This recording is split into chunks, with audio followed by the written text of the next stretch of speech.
آج کا خطبہ شفاعت نبوی صلی اللہ علیہ وسلم اسلام کی حقیقت۔ تحریر فضیلت الشیخ حضرت مولانا پروفیسر محمد یوسف خان صاحب حافظہ اللہ تعالی، شیخ الحدیث و ناظم تعلیمات جامعہ اشرفیہ لاہور پاکستان۔ الحمدللہ، ہر طرح کی حمد و ثنا اللہ ہی کے لیے ہے۔ وہی زمین و آسمانوں کا خالق اور مالک ہے۔ وہی ہے جو آسمانوں سے می برساتا اور زمین سے طرح طرح کی فصلیں اگاتا ہے۔ میں گواہی دیتا ہوں کہ اللہ کے سوا کوئی الہ نہیں، وہ واحد ہے، اس کا کوئی شریک نہیں۔ میں یہ بھی گواہی دیتا ہوں کہ حضرت محمد مصطفیٰ صلی اللہ علیہ وسلم اللہ کے بندے اور چنیدہ رسول ہیں۔ بعد ازاں حضرت ابو ہریرہ رضی اللہ تعالیٰ عنہ سے روایت ہے کہ رسول اللہ صلی اللہ علیہ وسلم نے فرمایا کہ قیامت کے دن میری شفاعت سے سب سے زیادہ سعادت پانے والے لوگوں میں سے وہ شخص ہوگا جس نے خلوص قلب سے لا الہ الا اللہ کہا ہو۔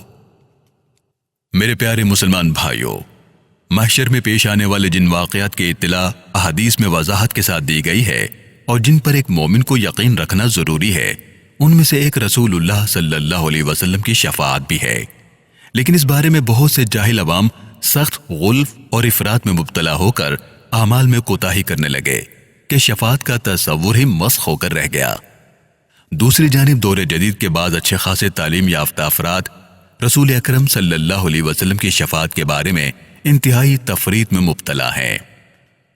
مولانا محمد منظور نعمانی صاحب معارف الحدیث جلد اول صفحہ 242 میں لکھتے ہیں کہ شفاعت کے متعلق احادیث اتنی کثرت سے وارد ہوئی ہیں کہ سب ملا کر تواتر کی حد کو پہنچ جاتی ہے۔ شفاعت کی ان حدیث کے پیش نظر محدثین نے لکھا ہے کہ رسول اللہ صلی اللہ علیہ وسلم کی شفاعت کئی قسم کی ہوگی اور بار بار ہوگی۔ سب سے پہلے جبکہ سارے اہل محشر اللہ تعالیٰ کے جلال سے خوف میں مبتلا ہوں گے، کسی کو ہونٹ ہلانے کی جرت اور ہمت نہ ہوگی۔ آدم علیہ السلام سے لے کر عیسیٰ علیہ السلام تک تمام پیغمبر بھی کسی کے لیے شفاعت نہ کر سکیں گے۔ تو اس وقت عام اہل محشر کی درخواست پر اور ان کی تکلیف سے متاثر ہو کر رسول اللہ صلی اللہ علیہ وسلم اللہ تعالیٰ کے لطف و کرم پر اعتماد کرتے ہوئے نیاز مندی اور حسن ادب کے ساتھ بارگاہ رب العالمین میں اہل محشر کے لیے سفارش فرمائیں گے کہ ان کو اس فکر اور بے چینی کی حالت سے نجات دے دی جائے اور ان کا حساب و کتاب اور فیصلہ فرما دیا جائے۔ اور یہ شفاعت صرف رسول اللہ صلی اللہ علیہ وسلم ہی فرمائیں گے۔ اس کے بعد حساب اور فیصلہ شروع ہوگا۔ چونکہ یہ شفاعت عام اہل محشر کے لیے ہوگی، اس لیے اسے شفاعت عظمیٰ بھی کہتے ہیں۔ اس کے بعد آپ صلی اللہ علیہ وسلم اپنی امت کے مختلف درجے کے گنہگاروں کے بارے میں شفاعت فرمائیں گے جو اپنی بدعمالیوں کی وجہ سے جہنم کے مستحق ہوں گے یا جہنم میں ڈالے جا چکے ہوں گے۔ ان کے بارے میں آپ صلی اللہ علیہ وسلم کی شفاعت قبول کی جائے گی۔ اسی طرح اپنے بہت سی امتیوں کے حق میں آپ صلی اللہ علیہ وسلم ترقی درجات کی بھی اللہ تعالیٰ سے دعا فرمائیں گے۔ احادیث میں شفاعت کی ان تمام اقسام اور واقعات کی تفصیل مذکور ہے۔ تفصیل کے لیے آپ دیکھ سکتے ہیں معارف الحدیث جلد اول صفحہ 244 تا 257۔ میرے پیارے بھائیوں، احادیث سے یہ بھی معلوم ہوتا ہے کہ رسول اللہ صلی اللہ علیہ وسلم کے ذریعے شفاعت کا دوران نکل جانے کے بعد دیگر انبیاء علیہم السلام، فرشتے، اللہ تعالیٰ کے دیگر صالح اور مقرب بندے اہل ایمان کے حق میں شفاعت کریں گے، یہاں تک کہ کم عمری میں فوت ہونے والے اہل ایمان کے معصوم بچے بھی اپنے ماں باپ کے لیے سفارش کریں گے، حتیٰ کہ بعض نیک اعمال خود ان عمل کرنے والوں کے لیے سفارش کریں گے۔ یہ شفاعت قبول بھی کی جائیں گی۔ بہت بڑی تعداد ایسے لوگوں کی ہوگی جن کی نجات اور بخشش انہی سفارشات کے بہانے ہوگی۔ بہت بڑی تعداد ایسے لوگوں کی ہوگی جن کی نجات اور بخشش انہی سفارشات کے بہانے ہوگی۔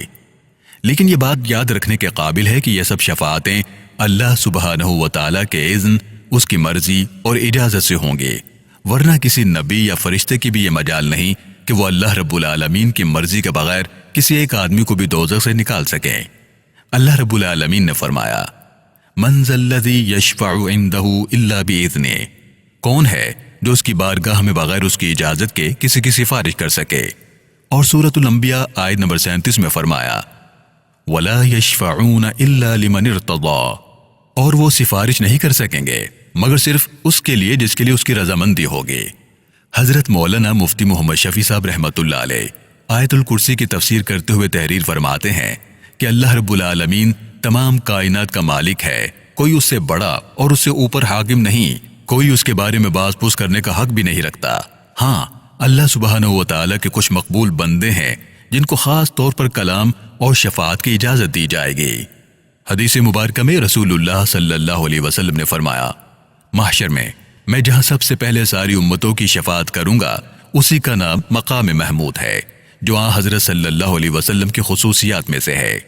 صحیح بخاری میں حضرت عمران بن حسین رضی اللہ تعالیٰ عنہ سے روایت ہے کہ رسول اللہ صلی اللہ علیہ وسلم نے فرمایا، ایک گروہ میری امت میں سے میری شفاعت سے دوزخ سے نکالا جائے گا، جن کو جہنمیوں کے نام سے یاد کیا جائے گا۔